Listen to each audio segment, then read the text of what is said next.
So you're here, live the dream too. Yes. And yesterday you presented.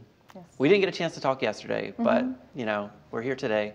So could you give everyone who couldn't make it just kind of a feel for what you were presenting on stage? Sure. You know, I've been in the industry for 12 years, and I started to notice as I went along that certain people seem to have it a lot easier than other people. Some people were really working hard and grinding, and other people, it just seemed like they were able to recruit magically. And I have a talk that I did yesterday, which is all about the science of celebrity and how people, especially in this day and age, because we have access to the internet and all the multimedia out there, how you can tap into the leverage of that and tap into some psychological understanding and boost yourself to the level of a celebrity in our industry, and how much easier that makes your business. Nice. I mean, I know even for me, when you finally meet someone that you've seen their stuff online, maybe you've watched their videos and you meet them in person, even to this day, I mean, I'll meet people and be like, oh, you get that effect. You know, you feel like there's already rapport built. Yep. And you just, it's that celebrity effect. Yep. Can you talk a little bit more like into how you create that feeling of celebrity? Absolutely.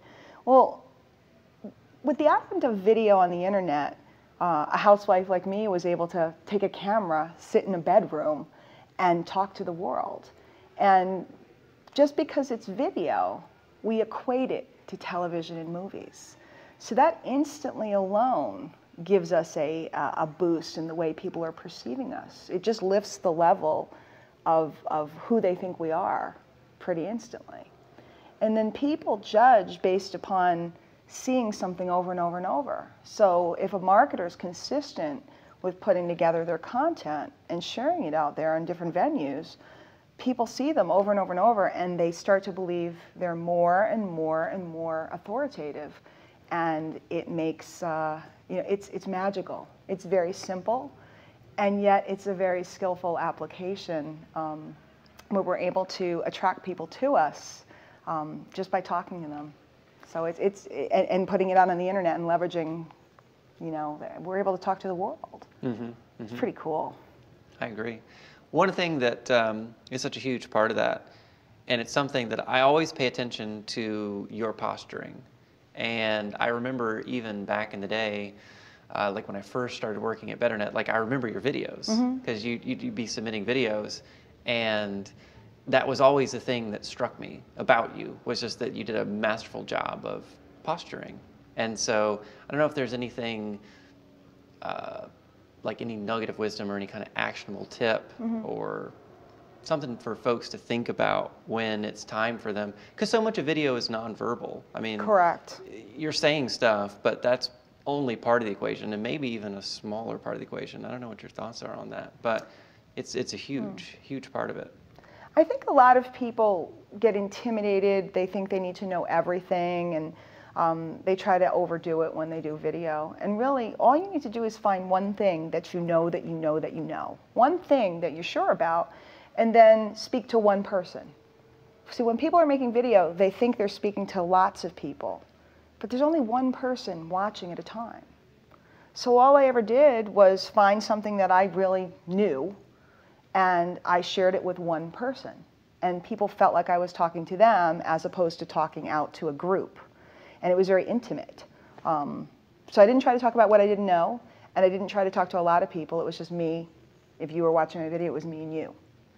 And I think that has a lot to do with why people responded to my videos so well. Yeah, that's excellent. That's like, I remember that that tip, and I always have to like consciously tell myself that when I'm writing copy. Is like, there's only one person reading that copy at a time. Yeah. When you're leveraging like other voices, talking about you, how would you seek out that kind of opportunity? Like, you know, say someone on BetterNet, you know, how would they go about seeking that kind of opportunity for themselves? When you, first of all, you can invite people to talk about you.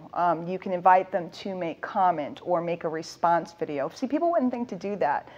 In your video, you can say to people, hey, why don't you make me a video back? Let me know what your thoughts are. Tell me what you're thinking. And then all of a sudden, you might have 10, 15 people make a video about your video. And their videos about your video are more valuable than your video in the first place, in the eyes of your prospects. I like that. It's pretty cool. Yeah. I like that. That's a good idea. And then if you can catch the eye of somebody who is very influential in the industry, if you can be crafty by either making a video and talking about them and catch their eye, because they all have a Google alert. Everybody's looking to make sure what's being said about them. So if you make the right video about the right guy and he finds you interesting and you're an up-and-comer, he thinks you're a doer, the next thing you know, you have somebody bigger than you, much bigger than you, endorsing you, and it changes the way everybody sees you. Right, right. I think BetterNet, I'm sure you're aware, I mean, BetterNet is one of the cool things, one of the cool stories of BetterNet is, you know, how many folks just started out as users and then from just participating in the forums, you know, being active and contributing quality content, did get noticed by leaders. And a lot of times it was by them actually just talking about how the leaders influenced them, you know, and hey, I learned this from this person. I learned this from this person. Isn't that awesome? And they're just sharing. And we have a number of success stories of just, you know, people that just started in BetterNet. And that's, to me, one of the most exciting opportunities about BetterNet is you can submit content, and the staff at BetterNet is always looking for quality content, and if they see you and they see you consistently, they start to feature you. And it's that feature that makes everybody look at you and go, wait a minute, you know, I just got you in my inbox from this huge organization, maybe I should look at your stuff some more. So it's just such a, in fact, the last time we talked, I said this, I mean, I'm always pushing people to go over to BetterNet because for them, it's just a huge opportunity. If you guys pick them up, they're being seen by, you know, thousands and thousands and thousands of people. It's pretty cool leverage. Yeah. One thing I think that would probably be helpful for folks is, you know, you can get out there, you know, we always say, oh, contribute value, value, value. So if someone is out there, they're making great videos, they're participating in the community, one thing that's kind of a disconnect, maybe not talked about as much as it should be, is in how do you take that and translate it into, you know, leads, sales, you know, where does the, you know, call to action come in? How do you do that in a graceful way so it doesn't feel like you're trying to sell, you know, where does that fit into the puzzle? Well, when we're sharing content and we're sharing information to help someone and we come from a point of service, then it's really pretty easy at the end to go, hey, if you'd like some more information about XYZ, whatever you just talked about, go over here. It's just graceful. It's like, hey, if you were in a store and somebody came in and said, you know, you come into a shoe store and you had a conversation about shoes and you said, I'm looking for black pumps. And they said, hey, well, the black pumps are over here. You wouldn't feel like they scammed you or came after you. You'd just be like they were helping you. And that's what I love about the type of marketing that I do and many others do is people are attracted, we teach them something, we help them out, and we go, hey, if you'd like some more, pay me over here. But it's very graceful. It's not so much a sales process, it's an assisting process, and their purchase or their opt-in comes naturally. There's no coercion. Yeah. It's funny, I was actually just having a conversation earlier today with a BetterNet member who was talking, who did she say? I can't remember who gave her some feedback, but someone looked at her blog. We know one of the speakers here looked at her blog and said, well, your blog's great. I mean, you're sharing lots of quality content, but you're not, you know, there's no offer. There's no direction. Offer, you're not like, that's the next part. No. And it almost makes me wonder, if some people have you know, a discomfort. I mean, we talk about this, that discomfort of selling, you know, and where might that come from? Do you have any thoughts you want to contribute on that? Well, I have a lot of thoughts about that because I came from that background. You know, I was very uncomfortable selling, which is why I kind of switched the way I was marketing around. I mean, to a large extent, I don't have to sell. You know, I talk to people about the concept of being the middleman, and also, and I don't know who's watching whether they remember the Love Boat, but I say, Big Julie, your cruise director. When you'd come on the Love Boat, Julie would stand there with a clipboard and she'd say, shuffleboard's on the Lido deck, and we're having disco dancing over here tonight. She wasn't there to sell you, she was there to go, hey, what are you looking for? It's over here. So when you provide content, and people are coming and seeing what you're doing, it's really easy to go, hey, and if you're looking for the best stuff on, you know, that's how article marketing works. If you'd like some great stuff on article marketing, it's over here. Go visit so-and-so, you know, if you're an affiliate marketer. So it's a very simple process of, hey, I put something together to help you, and if you'd like more, here's here. It's pointing. It's not pandering. There is no selling. It's pointing. I like that. And it's more fun to me. It's a lot easier, and it doesn't have that weird feeling. A lot of people are afraid of exchanging money. Mm-hmm. I was afraid of exchanging money originally, but I come to like it very much. So, now I'm a fan. Yes, I'm a big fan. Nice. Do it all the time. Nice, nice.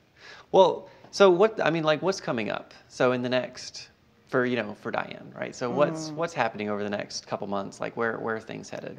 Well, I'm very excited because I'm working on a line of info products. You know, I've been doing this for 12 years, and I've never put together all of, you know, sounds funny to say, but all my amassed knowledge, you know, all my experience into pieces. People have been asking me, and I'm now doing that as we speak. So I'm excited to share those things with people and help people with them.